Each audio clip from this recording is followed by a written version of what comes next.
Bonjour, la dernière fois en classe, nous avons étudié les karyotypes de personnes montrant des anomalies dans leur phénotype.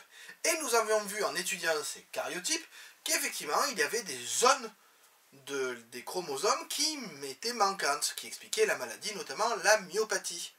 Donc nous en avons conclu qu'une partie d'un chromosome code pour un caractère bien précis du phénotype.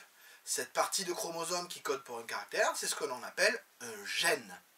Vous notez à la suite du cours, en vert 1.2, l'information héréditaire est organisée en gènes, sautez une ligne. Sur les chromosomes, les informations héréditaires sont organisées par zone ou locus, point. C'est ce que l'on nomme des gènes. Les gènes sont les mêmes sur les deux chromosomes d'une même paire.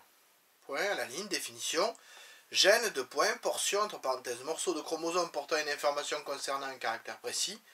Point à la ligne, génotype, de point, ensemble des caractères génétiques d'un être vivant, qu'il se voit ou non dans son phénotype. Point. Mais nous avons aussi étudié un exemple de phénotype, de caractère précis, comme le groupe sanguin. Oui, souvenez-vous, le groupe sanguin.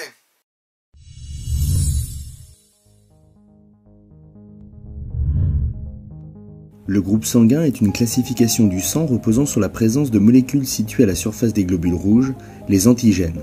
Il en existe des centaines, mais les plus importants sont les antigènes A, B et D. Si l'antigène A est présent sur la surface du globule rouge, l'individu est de groupe sanguin A.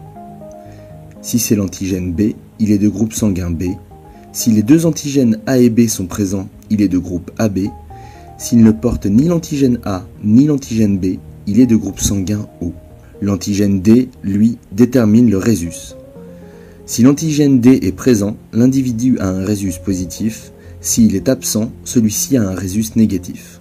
Les antigènes sont reconnus par des cellules du système immunitaire appelées anticorps, qui identifient les substances étrangères afin de les détruire. Le corps fabrique des anticorps contre les antigènes des autres groupes sanguins. Ainsi, un individu du groupe A possède des anticorps contre l'antigène B. Une personne de groupe B des anticorps contre l'antigène A. Un individu de groupe O a à la fois des anticorps A et B. Enfin, une personne du groupe sanguin AB ne possède aucun anticorps. Si par exemple l'anticorps A et l'antigène A se rencontraient, les globules rouges s'agglutineraient, entraînant des caillots dans le sang et potentiellement la mort de l'individu.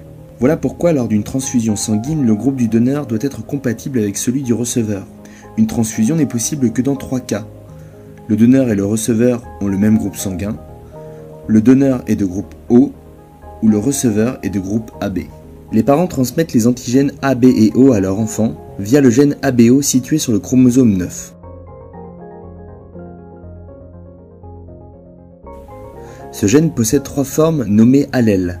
L'allèle A, code pour l'antigène A, l'allèle B pour l'antigène B et l'allèle O pour l'antigène O. C'est grâce à cette étude sur les groupes sanguins que nous avons vu que pour un gène, donc celui du groupe sanguin, il peut exister plusieurs versions A, B, O qui correspondent toujours au même gène mais à des versions différentes et donc à des groupes sanguins différents. Vous notez à la suite du cours, certains gènes peuvent exister sous différentes formes, point. C'est toujours le même caractère qui est concerné mais dans des versions différentes, entre parenthèses comme pour le groupe sanguin, point à la ligne. Les différentes versions de même gène sont appelées allèles. Alors ça c'était pour la partie simple. Génotype contenu dans le noyau, porté par les chromosomes sous forme de gènes avec des allèles différents. Faut bien situer ça. Mais on a vu aussi que certains allèles étaient dominants par rapport à d'autres. Par exemple, quelqu'un qui a un génotype AO, donc il a un chromosome qui a l'allèle A, un chromosome qui a l'allèle O, son phénotype sera A. Ce qui signifie que l'allèle A est dominant par rapport à l'allèle O. On dit aussi que l'allèle O est récessif par rapport à l'allèle A. Alors, ça sera expliqué dans la vidéo qui suit. Bonne vidéo. Chaque parent transmet un chromosome 9 à son enfant, et donc un allèle du gène ABO. Par exemple, si les deux parents transmettent l'allèle A, l'enfant est de groupe sanguin A. De même, si les parents transmettent l'allèle B, le groupe sanguin de l'enfant est B. Si un parent transmet l'allèle A et l'autre l'allèle B, le groupe sanguin de l'enfant est AB. Les allèles A et B s'expriment toujours, contrairement à l'allèle O. Ainsi, si un parent transmet l'allèle A et le deuxième parent l'allèle O, l'enfant est de groupe A.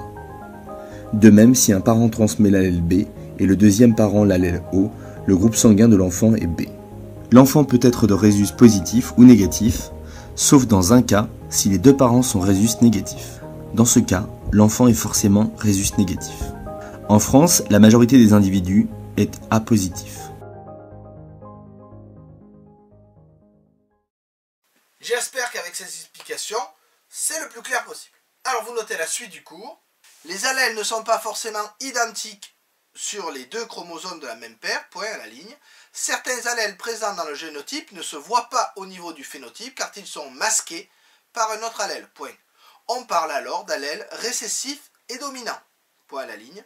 Pour le gène groupe sanguin, il existe trois allèles, A, B entre parenthèses dominant et O entre parenthèses récessif. Sautez une ligne, définition à la ligne, allèle de point version d'un gène.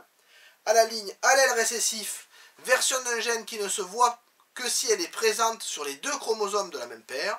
À la ligne, allèle dominante de point, version d'un gène qui est capable de masquer la présence d'un allèle récessif. Donc quand on parle de transmission héréditaire des ascendants vers les descendants, quand on parle de flux d'informations, quand on parle de ceci, ça veut dire que simplement les allèles des parents peuvent se transmettre aux enfants. Il y a donc un échange d'allèles entre les deux, forcément lors de la reproduction, lors de la fécondation de l'ovule par le spermatozoïde, notamment chez l'homme. Alors ce qui va nous intéresser la prochaine fois, c'est de savoir comment se fait cette transmission. Est-ce que c'est un qui donne tout, moitié-moitié, enfin bref, au hasard peut-être, ou il en manque, ou alors il y en a deux fois plus, enfin plusieurs hypothèses que vous ferez sûrement, et en tout cas que nous étudierons lors du prochain cours.